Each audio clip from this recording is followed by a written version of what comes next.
Today I am bringing very good and latest news from NMC, National Medical Commission for medical aspirants, medical ಕ್ಯಾಂಡಿಡೇಟ್ಸ್ಗಳಿಗೆ ಯಾರು who want to become doctors ಅವರಿಗೆ N M C ಕಡೆಯಿಂದ ನಿನ್ನೆಯಷ್ಟೇ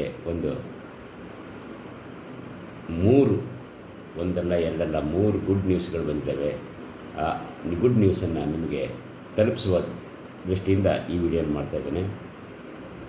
ನಾನು ಈಗಾಗಲೇ ಹೇಳಿದ ಹಾಗೆ N M C, national medical commission, ಇದು regulating body of medical education in India. ಏನಾದರೂ ಚೇಂಜಸ್ಸು ಅಥವಾ ಏನಾದರೂ ಹೊಸ ರೂಲ್ಸ್ಗಳನ್ನು ಏನೇ ಮಾಡಬೇಕಿದ್ರೂ ಕೂಡ ಎನ್ ಎಮ್ ಸಿನೇ ಅದಕ್ಕೆ ರೆಗ್ಯುಲೇಟಿಂಗ್ ಅಥಾರಿಟಿ.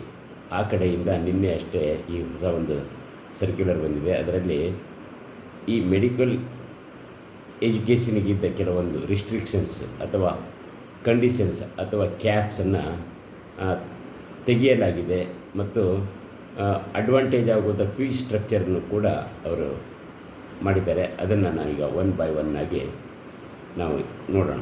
ಮೊದಲನೆಯದಾಗಿ removed restriction of 100 seats for 10 lakh population. ಈಗ ಒಂದು ರೂಲ್ ಇದೆ. ಮೊದಲನೇದಂತಂದರೆ ಒಂದು ರಿಸ್ಟ್ರಿಕ್ಷನ್ ಇತ್ತು. 100 ಸೀಟ್ ಇರುವಂಥ ಮೆಡಿಕಲ್ ಕಾಲೇಜ್ ಮಾಡಬೇಕಂದ್ರೆ ಆ ಏರಿಯಾದಲ್ಲಿ ಅಥವಾ 10 ಲಕ್ಷಕ್ಕೆ ಸಮನಾಗಿ 100 ಸೀಟ್ ಇರುವಂಥ ಮೆಡಿಕಲ್ ಕಾಲೇಜುಗಳಂತ ಸ್ಥಾಪನೆ ಮಾಡುವಂಥ ಅವಕಾಶ ಇದುವರೆಗಿತ್ತು. ಆ ರಿಸ್ಟ್ರಿಕ್ಷನನ್ನು, ಆ ಕ್ಯಾಪನ್ನು ಈಗ ತೆಗೆದುಹಾಕಲಾಗಿದೆ. 10 ಲಕ್ಷ ಪಾಪ್ಯುಲೇಷನ್ಗೆ ಸಮನಾಗಿ 100 ಸೀಟ್ ಇರಬೇಕು ಅನ್ನೋದನ್ನು ಈಗ ತೆಗೆಯಲಾಗಿದೆ. ಇನ್ನು ಎರಡನೇದಾಗಿ ಒಂದು ಕಾಲೇಜನ್ನು ಸ್ಯಾಂಕ್ಷನ್ ಮಾಡಬೇಕಾದ್ರೆ 2022 ಒಳಗೆ ಒಂದು ರಿಸ್ಟ್ರಿಕ್ಷನ್ ಇಟ್ಟಿದ್ದರು. ಅದೇನೆಂದರೆ 150 ಸೀಟ್ಸ್ ಫಾರ್ ಮೆಡಿಕಲ್ ಕಾಲೇಜ್ ಅಂತೇಳಿ. ಒಂದು ಮೆಡಿಕಲ್ ಕಾಲೇಜ್ ಸ್ಯಾಂಕ್ಷನ್ ಮಾಡಿದರೆ ಮ್ಯಾಕ್ಸಿಮಮ್ 150 ಸೀಟ್ಸನ್ನು ಅಲ್ಲಿ ಕೊಡ್ತಾಯಿದ್ರು. ಈಗ ಅದನ್ನು 150 ಅಂತ ನಂಬರ್ ಇರುವಂಥದ್ದನ್ನು, ಕ್ಯಾಪನ್ನು ಅಥವಾ ರಿಸ್ಟ್ರಿಕ್ಷನನ್ನು ತೆಗೆದಿದ್ದಾರೆ. ಅದರ ಬದಲು ಆ ಕಾಲೇಜಿನ ಇನ್ಫ್ರಾಸ್ಟ್ರಕ್ಚರು ಮತ್ತು ರಿಕ್ವೈರ್ಮೆಂಟು ಅಥವಾ ಏನೇನು ಸೌಕರ್ಯಗಳಿದ್ದಾವಲ್ಲ ಅವುಗಳ ಆಧಾರದ ಮೇಲೆ ಆ ನಂಬರನ್ನು ಹೆಚ್ಚು ಮಾಡುವಂಥ ಅವಕಾಶಗಳನ್ನು ಒದಗಿಸಿಕೊಟ್ಟಿದೆ. ಅಂದರೆ each college can increase their intake according to their infrastructure. ಅಂದರೆ ಅರ್ಥ ಆಯ್ತಲ್ಲ. ಈ ಇನ್ಫ್ರಾಸ್ಟ್ರಕ್ಚರ್ ಆಧಾರದ ಮೇಲೆ, ಆ ಕಾಲೇಜಿನ ಫೆಸಿಲಿಟೀಸ್ ಆಧಾರದ ಮೇಲೆ ಅಥವಾ ಟೀಚಿಂಗ್ ಫ್ಯಾಕಲ್ಟಿ ಆಧಾರದ ಮೇಲೆ ಅಥವಾ ಎನ್ ಎಮ್ ಸಿ ಇಟ್ಟಿರುವಂಥ ಎಲ್ಲ ನಿಯಮಗಳನ್ನು ಅವರೇನಾದ್ರು ಫಾಲೋ ಮಾಡಿದ್ದಿದ್ದರೆ ಅವರಿಗೆ ಹೆಚ್ಚು ಸೀಟುಗಳು ಸಿಗುವಂಥ ಅವಕಾಶಗಳಿದೆ. ಇದರಿಂದ ನಿಮ್ಗೆ ಅರ್ಥ ಆಗ್ಬೋದು. ಖಂಡಿತವಾಗಿ ನಂಬರ್ ಆಫ್ ಸೀಟ್ಸ್ ಎಲ್ಲ ಕಾಲೇಜುಗಳು ತಮ್ಮ ಪ್ರಯತ್ನವನ್ನು ಟು ಟೇಕ್ ಮೋರ್ ಸೀಟ್ಸ್ ಖಂಡಿತವಾಗಿ ಟ್ರೈ ಮಾಡ್ತೇವೆ. ಆದ್ದರಿಂದ ಈ ಎರಡು ರಿಸ್ಟ್ರಿಕ್ಷನ್ನಿಂದ ನಿಮಗೇನು ಅರ್ಥ ಆಗುತ್ತೆ? What is mean by there will be definitely application will go from every college to increase their intake.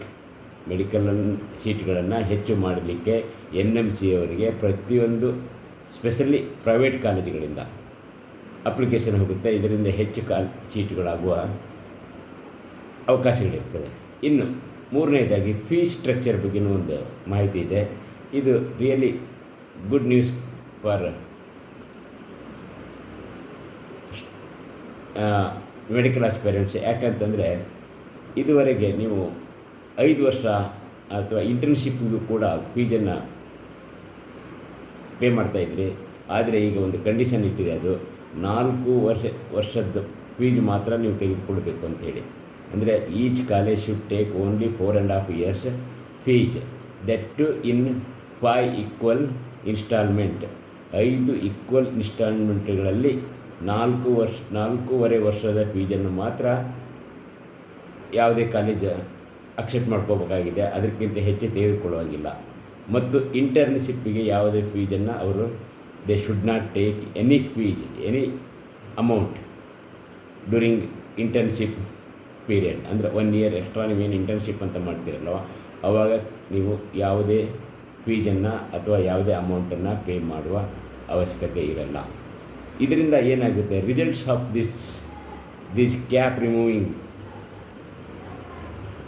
NMC ಅವರೊಂದು ಮಾಡಿದಾರಲ್ಲ, ಈ ರಿಸ್ಟ್ರಿಕ್ಷನ್ ತೆಗೆದು ಹಾಕಿರೋದ್ರಿಂದ ಏನಾಗ್ಬೋದು? ಖಂಡಿತವಾಗಿಯೂ number of seats in India, number of medical seats, number of MBBS seats are going to be increased in rapid way.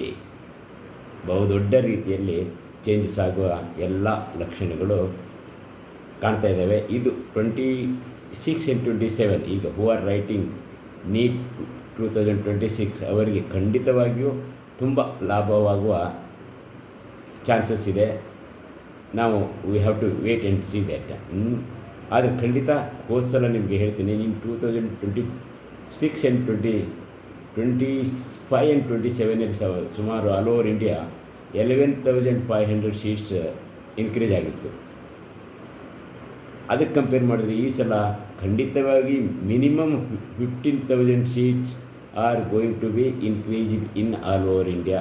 ಅಂದರೆ ಎಲ್ಲ ಭಾರತದ ಕಾಲೇಜುಗಳಲ್ಲಿ ಎಲ್ಲ ರಾಜ್ಯಗಳಲ್ಲಿ ಸೇರಿದರೆ ಮೋರ್ ದೆನ್ 15,000 ಸೀಟ್ಗಳನ್ನು ನಾವು ನಿರೀಕ್ಷೆ ಮಾಡಬಹುದಾಗಿದೆ. ಈ increment in seats definitely make easy for aspirants. ಅಂದರೆ ಹೆಚ್ಚು ಜನರಿಗೆ ಮೆಡಿಕಲ್ ಸೀಟು ಸಿಗುವ ಅವಕಾಶವಿರ್ತದೆ, ಗೌರ್ಮೆಂಟ್ ಸೀಟ್ಗಳು ಸಿಗ್ತದೆ. ಫೀಜು ಕೂಡ ಈಗ ಕಡಿಮೆ ಮಾಡಿರೋದರಿಂದ, ಕಡಿಮೆ ಅಂದರೆ ಫೀಜನ್ನು ರೆಗ್ಯುಲೇಟ್ ಮಾಡಿರೋದರಿಂದ 4.5 ಇಯರ್ಸಿಗೆ 5 ಈಕ್ವಲ್ ಇನ್ಸ್ಟಾಲ್ಮೆಂಟ್ ಮಾಡಿರೋದರಿಂದ ಖಂಡಿತವಾಗಿ ಅದು ಮಕ್ಕಳಿಗೆ ಅಂದರೆ ವೈದ್ಯಕೀಯ ವಿದ್ಯಾರ್ಥಿಗಳಿಗೆ ತುಂಬ ಅಡ್ವಾಂಟೇಜ್ ಆಗಿದೆ. ಈ ಎಲ್ಲ ಕಾರಣಗಳಿಂದ ಇದೊಂದು ಗುಡ್ ನ್ಯೂಸ್ ಮತ್ತು ಲೇಟೆಸ್ಟ್ ನ್ಯೂಸ್ ಅಂತ ನಾನು ಹೇಳಲಿಕ್ಕೆ ಪಡ್ತೇನೆ.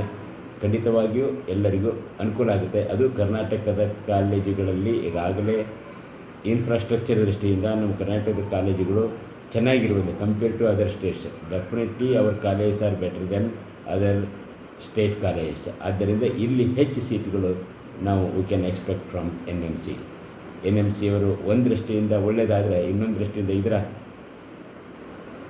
ಡಿಸ್ಅಡ್ವಾಂಟೇಜನ್ನು ನಾನು ಅದನ್ನು ಹೇಳಬೇಕಾಗ್ತದೆ. ಖಂಡಿತವಾಗಿ ಇಲ್ಲಿ ಡಿಮಾಂಡ್ ಆ್ಯಂಡ್ ಸಪ್ಲೈ. ಈಗ ನೋಡಿ, ಒಂದು 25 ವರ್ಷದಿಂದ 20 ವರ್ಷದಿಂದ ಇಂಜಿನಿಯರಿಂಗ್ ತುಂಬ ಡಿಮಾಂಡ್ ಇತ್ತು. ಹೂಎವರ್ ಕಮಿಂಗ್ ಔಟ್ ದೇ ಯು to get jobs immediately. Engineering ಮಾಡಿದವರು ಗ್ರ್ಯಾಜುಯೇಷನ್ ಮುಗಿದ ತಕ್ಷಣ ಅವರು ಡಿಫ್ರೆಂಟ್ ಕಂಪನಿಗಳಲ್ಲಿ ಜಾಯ್ನ್ ಆಗ್ತಾಯಿದ್ರು, ಅರ್ನ್ ಶುರು ಆಗ್ತಾಯಿತ್ತು. ಆದರೆ ಈಗ ಆ ಕಂಡೀಷನ್ ಇಲ್ಲ. ಡಿಮಾಂಡ್ ಲೆಸ್, ಸಪ್ಲೈ ಮೋರ್ ಆಗಿದೆ ಇಂಜಿನಿಯರಿಂಗ್. ಅದೇ ರೀತಿ ಇಲ್ಲಿ ಆಗುವ in future definitely medical education also going to be like engineering. ಅದು ನೆನಪಿಟ್ಟುಕೊಳ್ಳಿ. ಆದ್ದರಿಂದ merit is important, dedication is important. ಇಲ್ಲಿ ಕೂಡ ನೀವು good, if you are capable, if you are excellent in the field, you will survive. Otherwise ತುಂಬ ಕಷ್ಟ ಆಗುತ್ತೆ. ಆದ್ದರಿಂದ whoever want to become doctor, study well, excel in your field, become good doctor. All the best. Thank you.